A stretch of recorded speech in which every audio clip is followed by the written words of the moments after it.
How's it going? Coach Lett here. Today we're going to be going over a speed and agility program, or SAC, we call it in the sports world, for a college football team. So just some of the considerations to think about. Actually, this college football team is actually in season. So when it comes to that, it makes a huge difference on your application of your speed agility drills, what you're trying to do during an in-season program. So preseason program, that's where you really want to focus on your building your speed or your power, explosiveness, so that at that point you're adding weight, high resistance, high weight, to incorporate into your speed agility programs. But at this time, when we're in season, it's more of a maintenance phase. So more focused on technique, proper form, and movement coordination piece of it when it comes to the agility part of the drills. So that's what we're really going to focus on. Like I said, so we're in season, so we're not really focused on the power part of it, more of a maintenance phase, and keeping all those fine motor skills that we developed in the preseason kind of still activated as we go through the season. As you know, football is a high demanding sport, so the body is getting broken down after every single game. So players are constantly in the training room. Most of them aren't even 100% most of the time during the whole season, because there's always some type of nick, bruise, or something that they got going on during the season. So without further ado, we're going to start off with our dynamic warm-up. Kind of some of the same exercises I went over earlier. There's a few tweaks in there that I'm going to explain as far as the warm-up goes, but pretty much the same, and I added some other exercises into it. So this is something that you would do with your football team prior. You can do this pre-game, pre-practice, and also pre-game. So you can also do this warm-up before practice and also in a game atmosphere as your pre-game warm-up. So without further ado, here we go. So the first thing we're going to do is the knee pull. So same thing as I stressed before, always working on fundamentals, mechanics, and also want to mimic the running position, running techniques as we're doing these drills. So as I come here, pulling the knee, okay, I'm going to pull my knee, both hands, raise up on my calf on the bottom, alternate, pull the next knee, pull the next knee, pull the next knee, pull the next knee, pull the next knee. Notice the proper mechanics for standing tall. And what you want to stress to your athletes is this part is not a race, okay? This is more of the stretching part of it. So these drills, you really want to go slow and steady, control. Okay, so that's the knee pull. The next one is going to be the toy soldier. A little different from the last one I did, which was the walking bee. Kind of same, but a little bit different. So with this one, you're going to be kicking your leg out, still working the hamstring and the glute, but you're going to go alternate hand across to the alternate foot. So it looks like this. Coming up, running motion, bring your foot to your hand. Balls on my feet.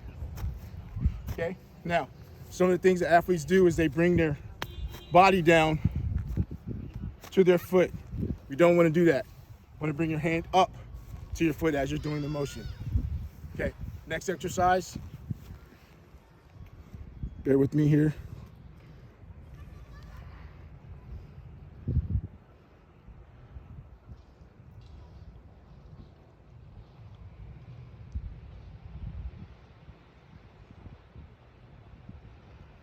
Okay, it's the walking alternate toe pull, which is what we did last week or the other week. I explained these. Okay, so once again, always mimicking the running form. Have them start straight up, run form, come down, pull the alternate toe.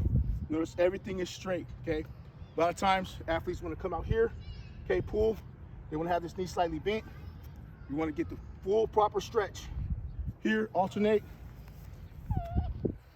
pull the toe. Run, pull the toe, okay? Just like that. Next exercise.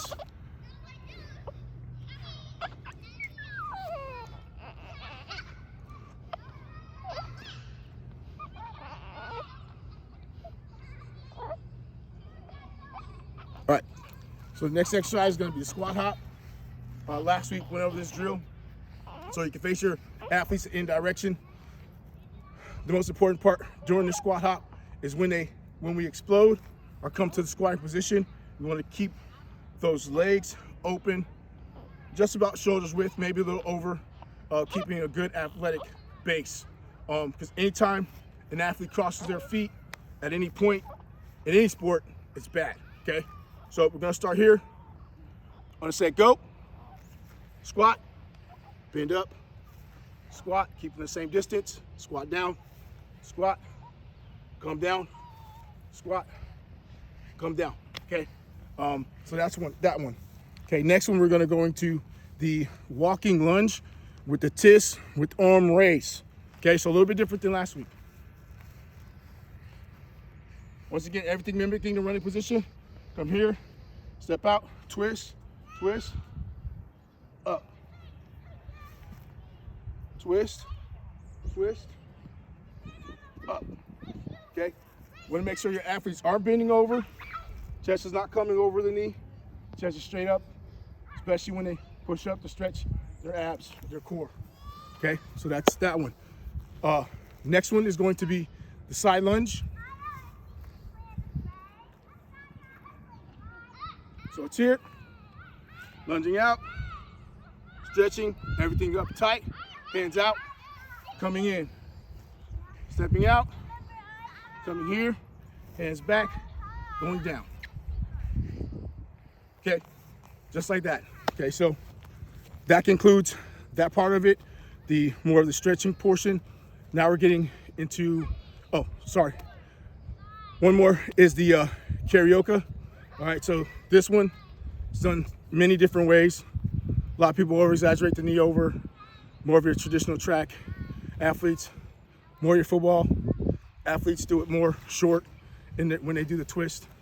I like to have them simulate running, so really exaggerating that knee lift as they karaoke over. Looks like this. Okay, just like that. So that includes that portion of it. Next, we're going to our skips or our speed drills. So did these the other week, but on this one, we're doing 2 sets. The second set, since we've done this already in the preseason, you can add speed and tempo on your second go around. So the first iteration, have them go slow, steady, controlled. Second iteration, have them speed up at their comfort zone to see how fast they can get their legs moving in each motion. All right, so first one's A skip. Excuse me. So as I demonstrated last week, slow motion is here. Okay, so your first repetition as you go the 10 yards out.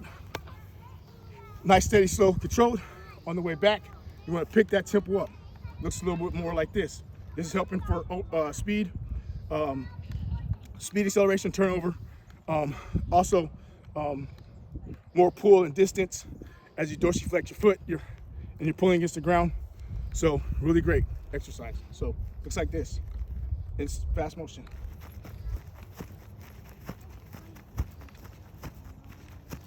Okay, just like that. So about that speed is what you want to see coming back, as I said, as the athlete is comfortable. Okay, next one is a B skip. Same concept. Slow motion going out, but you want to pick the tempo up coming back. So going to show you more of the fast tempo.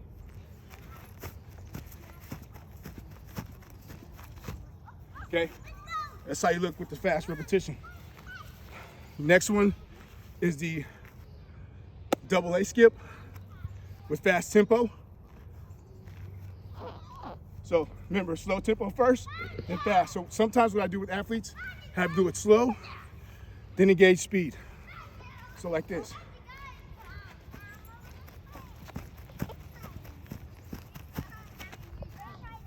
Okay, so something like that. Then the next exercise is going to be the C skip. So once again, same thing on speed. Want to start slow? Fine, but then pick the tempo up. So it looks like this. Slow, pick it up. Okay. Next is going to be one of the most difficult CA skips. So, which looks like this. So this one I really recommend starting slow first, then increasing the speed. So C, A, speed it up.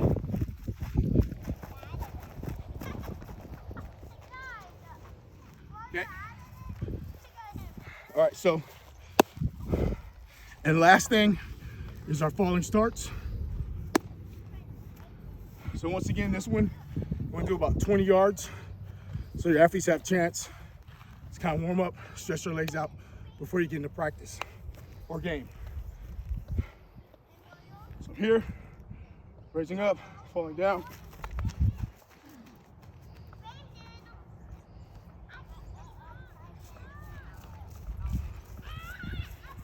The first set, our first iteration, about 75 to 80% of your max speed. Now as you do more, then you want to increase it. Probably don't want to go over 95% in your warm-up setting, okay? So that concludes the warm-up part of it. Now we're gonna go into our drills.